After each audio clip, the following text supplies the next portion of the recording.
On today's Hot Sheet, I'm discussing the ICE Mortgage Monitor report from Black Knight, mortgage application data just released this morning, and household debt. Today is BAM Pro Bowl Day, which will be live 12 to 3 p.m. Eastern. It's also Wednesday, February 7th, 2024. I'm Byron Lazine, and today's Hot Sheet starts now.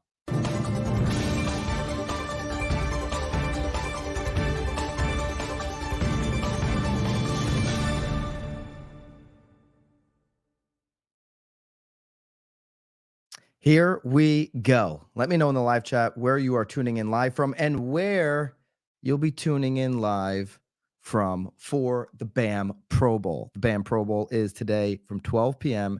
to 3 p.m. Eastern. I'm actually nervous about this, more nervous than the in-person events that we did last year, more nervous than we've got 4 major in-person events coming the second half of this year, more nervous than all of that because this one's over the internet. It's virtual. We've done a lot of, breakdown analysis to make sure that this thing goes very smoothly. Over 5,500 and plus have signed up. That'll break 6,000 before we go live. A lot of really smart agents from all over the US and Canada have signed up for this. I'm really excited about the speakers and just about the way the BAM team is rolling this thing out. You've never seen a virtual event like this with Super Bowl like commercials, with a halftime show, with a post-game analysis. I will be, of course, doing the post-game analysis with a panel. Eric, the broke agent, actually agents Luca, Chris Benjamin will be on the panel on the post-game analysis. Maybe we'll bring in a couple folks from their studio on the post-game analysis. I'm not afraid, by the way, if you know me from the Hot Sheet, I won't be afraid in the post-game, even though we're producing it, to say what I like and what I don't like. That is right, Lori. Pro Bowl Day is here, the BAM Pro Bowl. Before the event even starts, when you see the national anthem for the BAM Pro Bowl, you are going to know that you are experiencing something different for real estate virtual events. Anyone who puts on a real estate virtual event from this day forward is going to have to raise the bar after they see the BAM Pro Bowl. Your sub for the Puppy Bowl? What is that? What's the Puppy Bowl? Is that a thing? Is that a thing? Little dogs? We should have some little dogs running around. We've got everything else. Eric has a dog. Maybe we could put, but it's not a little puppy. It's a big old, I was going to say a big old dum-dum dog, but it's probably a very smart dog. Just always has that, like, I'm looking not very intelligent face on. Anyways, BAM Pro Bowl. If you haven't signed up yet, Eric's going to hate me for that comment. BAM Pro Bowl today, 12 to 3. If you need a reminder why to be there, Sirhan, Dingra, Childers, Pantana, Gary Gold, Danielle Garofalo and Gary Gold, they're doing a segment on how to raise your price point. There's a couple of ways to make more money in our business. It's charge a higher commission, negotiate, Mr. Michael Ketchmark, a higher fee, or go ahead and raise that price point. They're going to be talking about that. I'm real excited about that. Marie Lee, Jimmy Mackin, I'll be involved, of course. Actually, agents will be involved and the broke agent.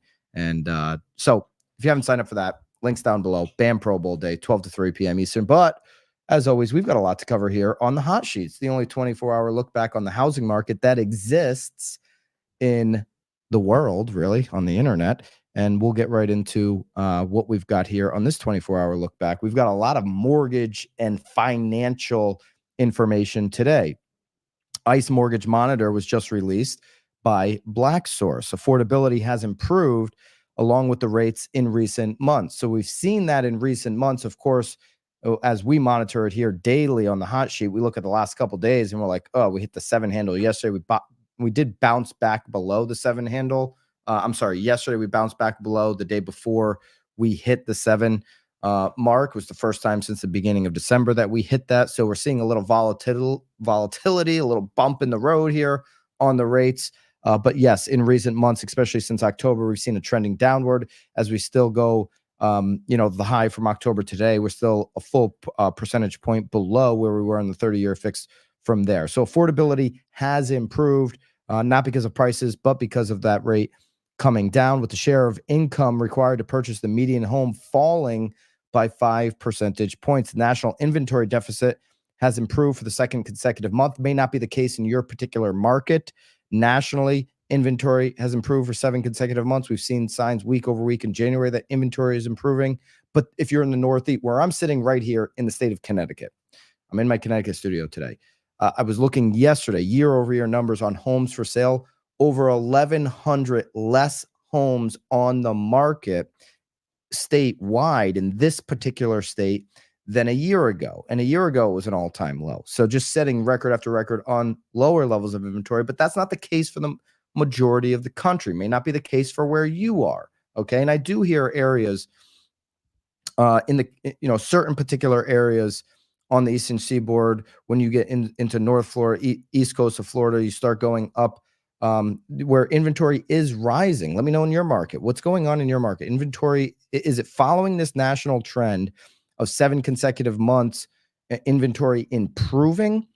Or is it following the trend like the Northeast, where you're seeing this deficit continue to crater and impact the flow in your market and impact the availability of deals and the availability of options for somebody who would be a home seller to go out and place that home on the market because they just don't see the inventory? The ICE Home Price Index for December reported an annual growth of 5.6%, up from 5.1% annual. So that's right in line. So now we've got, yesterday we did CoreLogic. Week before we did Case-Shiller. Now we see ICE Home Price Index. They're all on the same number here, basically. You got 5.6% annual growth, home price appreciation year over year as we look December to December. So we're pretty much locked in just under 6% nationally on home price growth. Case-Shiller, of course, will wait another 30 days for them to figure it out. But this is suggesting an accelerating housing market. We have seen flattening here in the winter, and we expect in the spring those home prices to continue to go up as we move forward in the spring, unless we get some type of inventory savior here. Okay, more on the rate here on the monitor from Black Knight. Total active foreclosures approached a 2-year low in December. Okay, so you're starting to hear some. You see here the delinquency rate is up, but foreclosure starts. Okay, just because we're in delinquency, if there's somebody that's in delinquency, doesn't necessarily mean it's going to go into foreclosure. Okay, so Black Knight recording that total active foreclosures approach a 2-year low in December, 25% below pre-pandemic levels. So pre-pandemic levels for foreclosures, 2019 was just basically a healthy level. There is a level of foreclosures that are considered healthy. Okay, if you take the Jack Welch approach to your company, there is a, he always thought, getting rid of the bottom 10% performers in a company was healthy. You scrape out those non-performers and you leave more room to add potentially new good performers or to grow the company faster because you're not being held back. Getting inventory from foreclosures has been healthy, and it's also helped people restart their lives in the past. So we're 25% below the pre-pandemic levels. The delinquency rate, though, December month end increased delinquencies as last day payments posted the following month. Serious delinquencies remain 19%, though, below the previous level. So it's 90 days past due. So people going to delinquency up 19 points, but we're 19% below the previous level on serious delinquency. And so that tells me that as they become delinquent, they're like, well, there's no inventory or there's low inventory and I got tons of equity. Maybe I'll go to the market or I'll figure out another solution here to get myself out of delinquency. It's what we've seen throughout the last couple of years. It's also what we've seen with the name's escaping me. Somebody will put it in the comments here. The numbers are really low where we had the mortgage forbearance, the forbearance. Okay. So it's what we've seen with the forbearance too. It's like basically nobody's left in forbearance. And why would you be? If you didn't have the money to go and pay, you just go and sell the house in this market. Okay. Foreclosure starts down 17.9%. Prepayment activity rose as interest rates improved, but remains under seasonal and affordable pressures. It's almost down 5% from last year, but up 4.9 currently right now. Okay. Here's your national delinquency rate of first lien mortgages. And you see here the delinquency rate below the 2000 to 2005 average of 4.83%. We're at a 3.5%. Record low is 3. So we're damn near record low. We touched that at some point here in the beginning of 2023. We didn't even hit that low in 2021, that all-time low. We're basically just above the end of 2022 levels when rates started going up. Obviously, you had delinquencies there during COVID spike and then came right back down, but well below the average of 4.83, sitting here at 3.5. 1 month change in first lien delinquency. So these are what's going up here. Sunday month end plus 5.6% there. And so that's the first month, but the first month delinquency, you still have an opportunity there to get that under control with how much equity homeowners have. Delinquency rate, first lien mortgages by which type of product. Okay, so you see FHA there is the highest amongst VA, coming in second, then portfolio, then GSE. Okay. Here's delinquency rate of mortgages originated 6 months ago. This is interesting because you're only 6 months into your mortgage. Geez. But this is where we got to keep an eye on those buyers in the last 18 months with the higher rate. And we're going to get into, some household debt might have, the tightest debt to loan income ratio since, going back to the great financial crisis. These recent buyers, not the majority of mortgage holders, but the recent buyers, of course. You've got conventional, really along the lines of what we've seen on an average in the last 15 years. FHA at about 6%, and then VA's about 3%. All of those levels are lower than 2000, 2001, 2002, kind of in line with 2003 there, but lower than 04, 05, 06, 07, even lower than 08 as things were coming down. They are above, any time we've seen from 2010 to call it 2019. We are slightly above slightly above 19, but well above 2010 to 2014, 2016 even. So the delinquency rate of mortgages originated 6 months ago is higher than we've seen, but it's also been higher since even pre-pandemic 2018. So something to keep an eye on there. Not something I'm freaked out about yet. Look at this.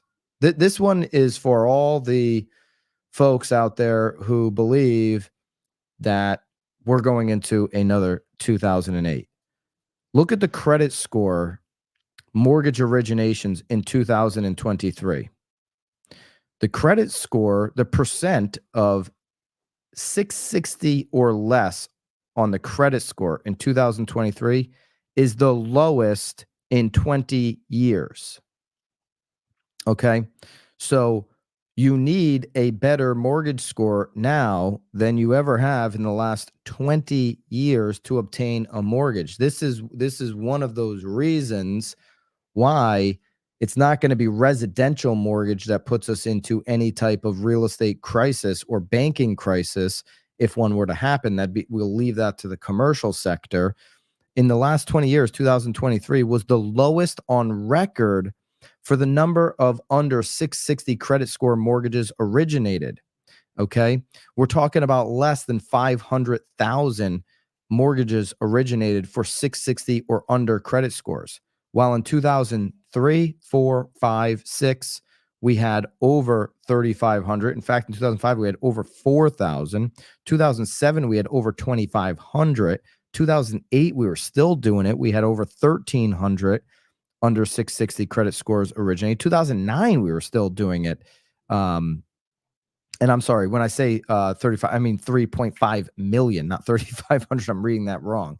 3.5 million and under 4,500 or under half a million now. So not even close to how many low credit score mortgage originations now in comparison to into past years there. Okay, so all that data is going to be available for you, BAMX, inside of BAMX, to grab at your will. Of course, the show notes breaks it down. The average monthly holder right now has $299,000 in equity. That's why it's going to be hard to imagine that even when folks go into delinquency, those short-term delinquencies, 30 days, 60 days, that they don't find a way out of it holding the average mortgage holder holding $300,000 in equity, 193,000 of which is tappable and could be withdrawn while still maintaining a 20% equity stake.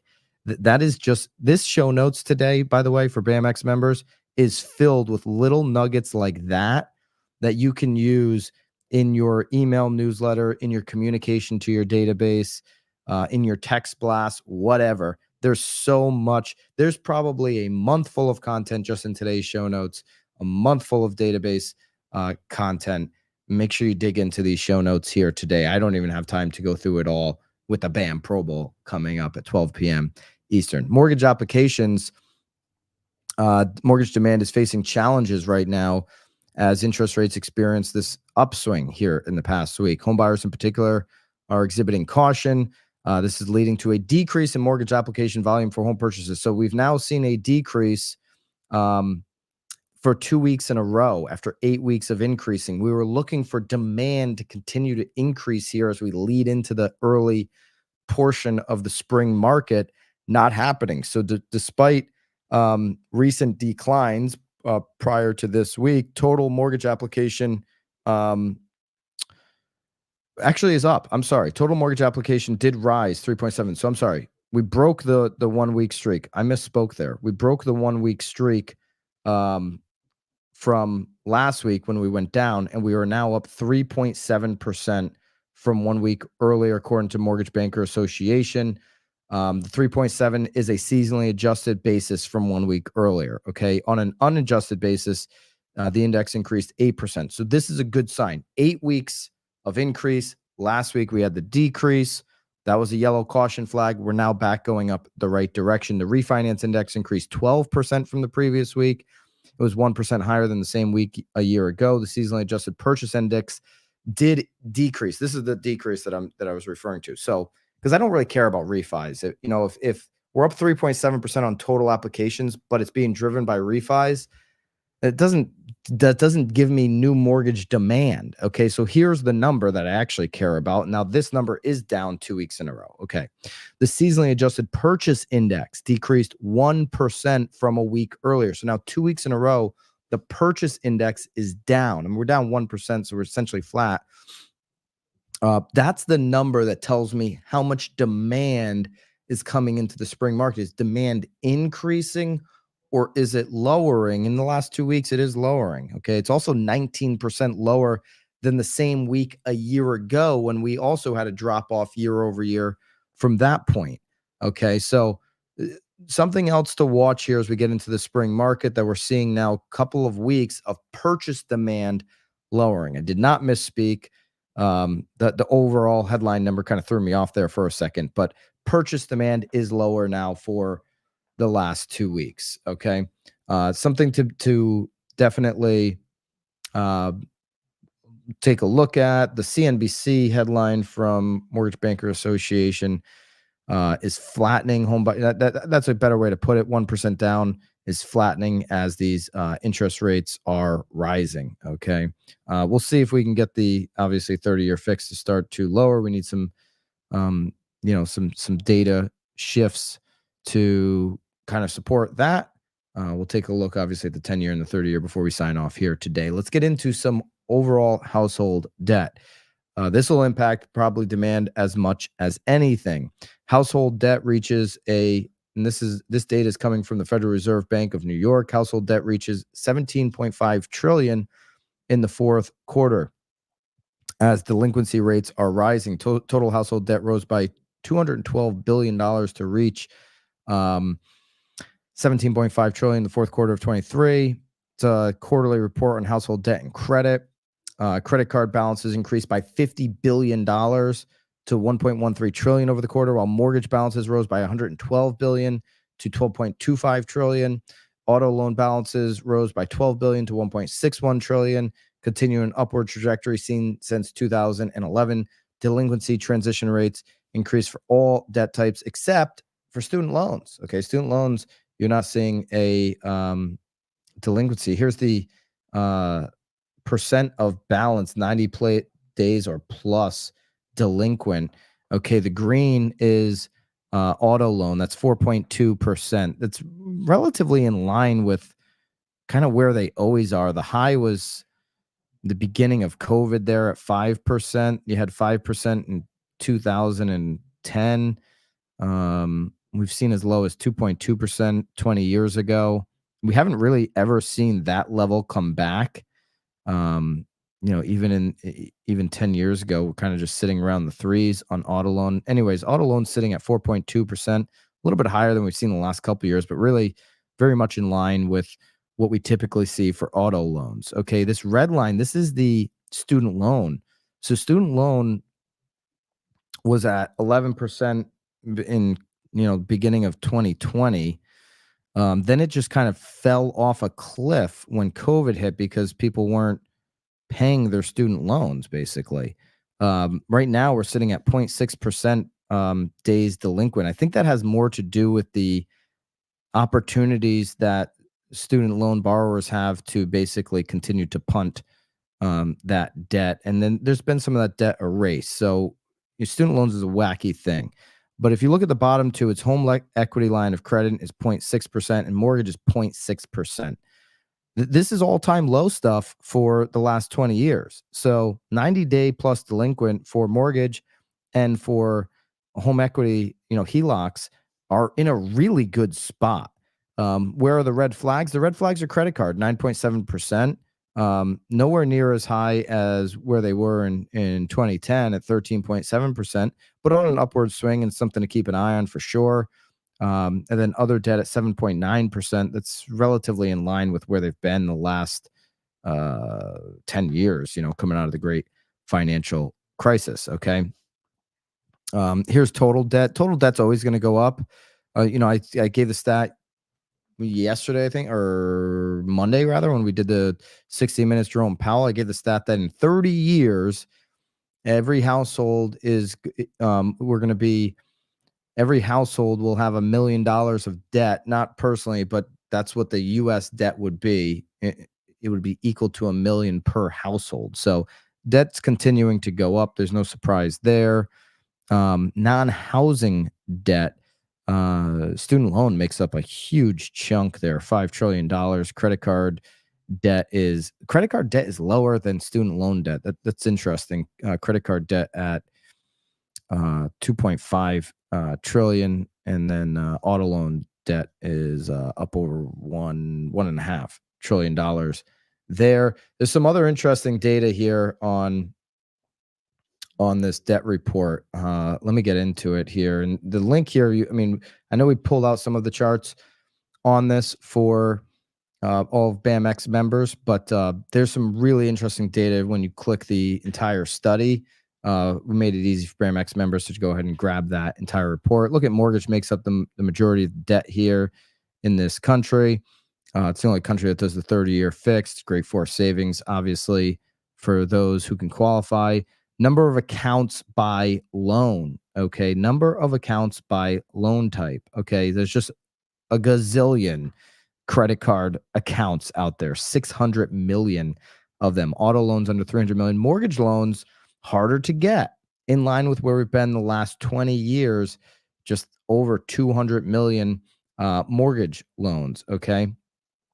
Number of new and closed account inquiries. This one's interesting. Number of inquiries has been dropping since 2015. So less and less people are inquiring about new, debt accounts.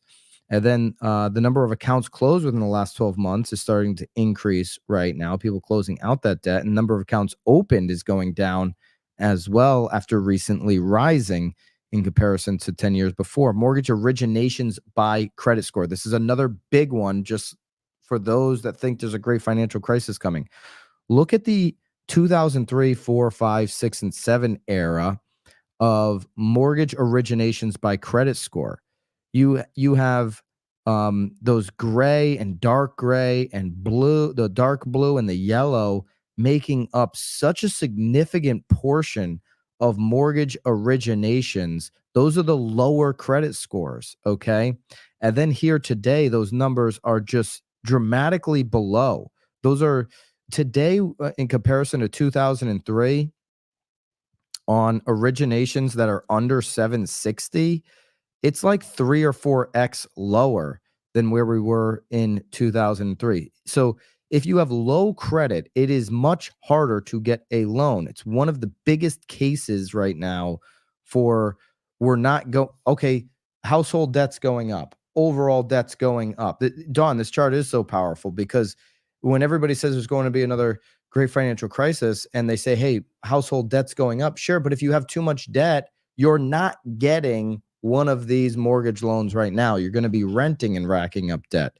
It's just the reality of where we're at. Credit score at origination. Look at this one at the origination of the mortgage right now. The credit score is well up over 750, the 50th percentile, where in 2003, you had it below 750. You look at this, look at the change on just this chart on how much of a higher credit score you need today in comparison to 3, 4, 5, 6, and 2007. It's dramatically different. Auto loans don't care that much about those. Those are still very easy to get. All right. What's not easy to get is this 10-year fixed down under 4. It's been very sticky lately. We're up at here we go. Wall Street Journal. Come on. Sorry about that. I'll get that back up, but it's just about 4.1, over 4.1 today here as we sit. I'll go to CNBC since Wall Street Journal sometimes doesn't want to cooperate. And look at that. Actually, CNBC's got a more updated figure for us. 4.081 rather. 4.8 would not be good. 4.081. So 10-year coming down right now. Let's see what the markets are doing. Dow's up, S&P's up, NASDAQ's up here as we're just on 3 minutes away from 10 a.m. Eastern. So about a half hour into the markets today. 30-year fixed did drop below the 7 handle yesterday at 6.96 after hitting 7.04 the day before and 6.92 on Friday. Love to get this thing back trending down towards 6.5. We need some help on the 10-year to do that. If you need help in your business, there's only one place to be today. That's noon Eastern at the BAM Pro Bowl. Hit the link down below. It's a free seat. We're going live event from 12 to 3. Love for you to tag @NowBAM on Instagram. If you're doing a watch party, I know so many of the offices are doing watch parties. That's going to be really fun. I'll be doing the post-game analysis. If you're not, I always, mention obviously to get the most out of BAM, you want to be a BAMX member. If you're not a BAMX member, just wait till today's Pro Bowl. We're doing a big discount for all Pro Bowl attendees, which will be good for 24 hours. So use the BAM Pro Bowl code to sign up for your annual on BAMX, so you can get access to the hot sheet show notes and the hot sheet downloads, our courses, live streams, and of course our community. Okay, BAM Pro Bowl today, 12 p.m. Eastern. Can't wait to see you guys all there. Till then, have a great day and toodaloo.